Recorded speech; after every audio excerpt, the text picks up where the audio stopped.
The missiles have stopped, the explosions have faded, and the headlines say the crisis is over. But what if the most important moment of this entire conflict hasn't happened yet?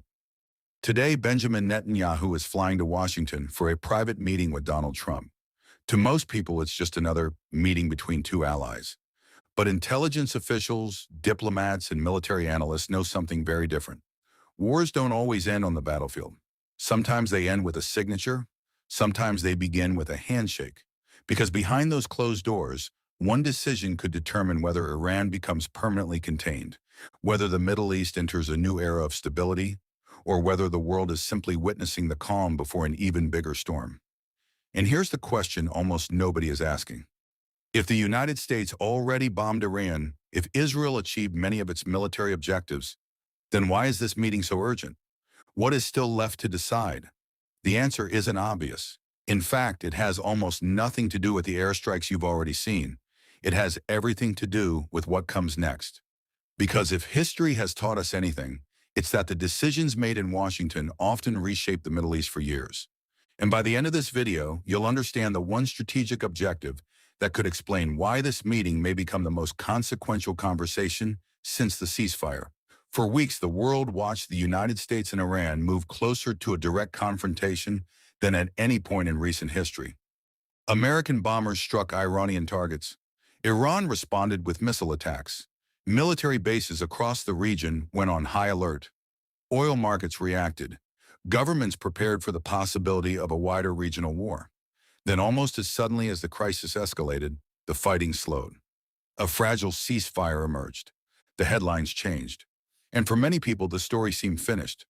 But in geopolitics, a ceasefire isn't the end of a conflict. It's simply the moment when both sides begin asking the same question. What now? That question is exactly why Benjamin Netanyahu's trip to Washington matters. Because while missiles can destroy military targets, they cannot create long-term strategy. Only political leaders can do that. And history shows that after every major conflict, the real battle shifts away from the battlefield and into conference rooms where maps, intelligence reports, and diplomatic options replace fighter jets and missiles. That's where this meeting becomes different. Donald Trump and Benjamin Netanyahu are no longer deciding how to fight Iran. They're deciding what kind of Middle East comes after the fighting. And those are two very different questions. To understand why this meeting matters, we first have to understand something many people overlook. For Israel, Iran has never been viewed as just another rival. For decades, Israeli leaders have argued that preventing Iran from acquiring a nuclear weapon is one of the country's highest national security priorities. Whether through diplomacy, economic sanctions, covert intelligence operations, or military action, that objective has remained remarkably consistent across different Israeli governments.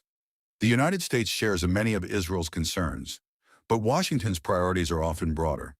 America must balance its relationship with Israel, its military presence across the Middle East, its alliances with Gulf countries, global oil markets, and the risk of becoming involved in another long regional war.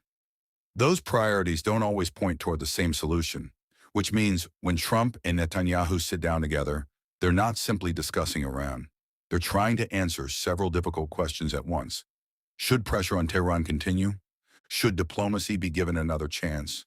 Can Iran's nuclear ambitions be contained without another military campaign? And perhaps the most important question of all, can today's ceasefire become tomorrow's stability? Because if they fail to answer that question, the recent conflict may not be remembered as the end of a crisis.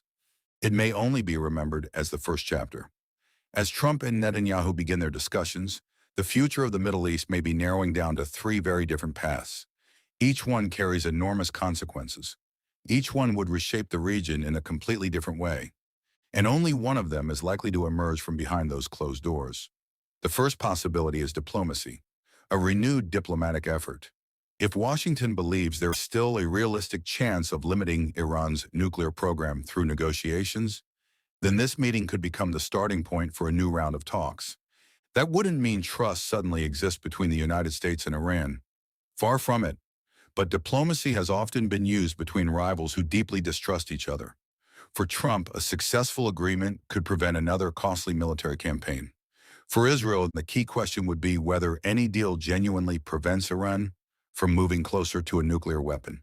If both sides believe diplomacy can achieve that, then missiles may remain silent, at least for now. But that's a very big if. The second possibility is far more confrontational.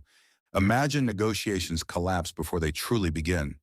Sanctions tighten, economic pressure increases, intelligence operations expand, military forces remain on high alert. No official declaration of war, no full-scale invasion. Just constant pressure designed to weaken Iran without triggering another major regional conflict. This strategy isn't new. In many ways, it has shaped U.S. policy toward Iran for years. Supporters argue that sustained pressure limits Iran's ability to expand its influence.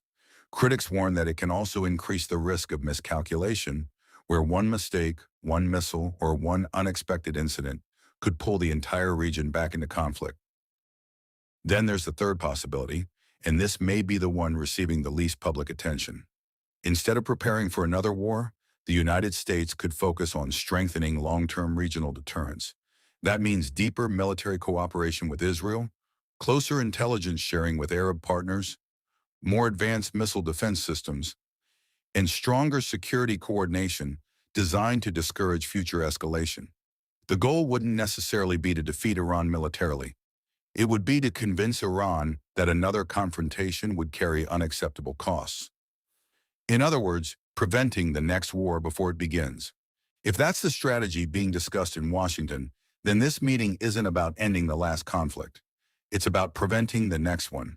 But underneath all these possibilities, there's one question that influences every conversation.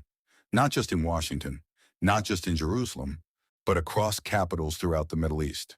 What does Iran do next? Will Tehran return to negotiations? Will it rebuild quietly while avoiding another confrontation? Or will it continue expanding the capabilities that its rivals see as a growing threat? No one knows for certain, and that's exactly why this meeting matters so much. Because strategy isn't built around certainty. It's built around preparing for uncertainty. Every decision Trump and Netanyahu make, every statement they release, and every signal they send will be based on one fundamental reality. The ceasefire may have paused the fighting, but it did not erase the distrust. And in international politics, distrust has a way of outlasting wars. So let's go back to the question we asked at the very beginning. Why is this meeting so urgent if the missiles have already stopped? The answer is surprisingly simple.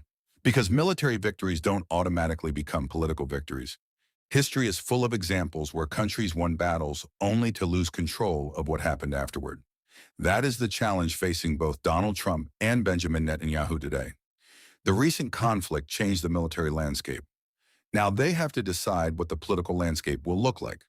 Will Iran be isolated or eventually brought back into negotiations? Will military pressure remain the primary strategy, or will diplomacy take center stage? Will America's allies in the region be asked to take on a larger security role? Or will Washington continue carrying most of that responsibility itself? These aren't questions that can be answered with missiles. They are answered with strategy. And strategy often shapes history far longer than any single battle ever could.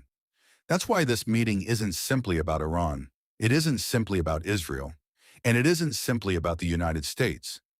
It's about the balance of power across an entire region, one that supplies a significant share of the world's energy, connects 3 continents, and influences global security far beyond the Middle East.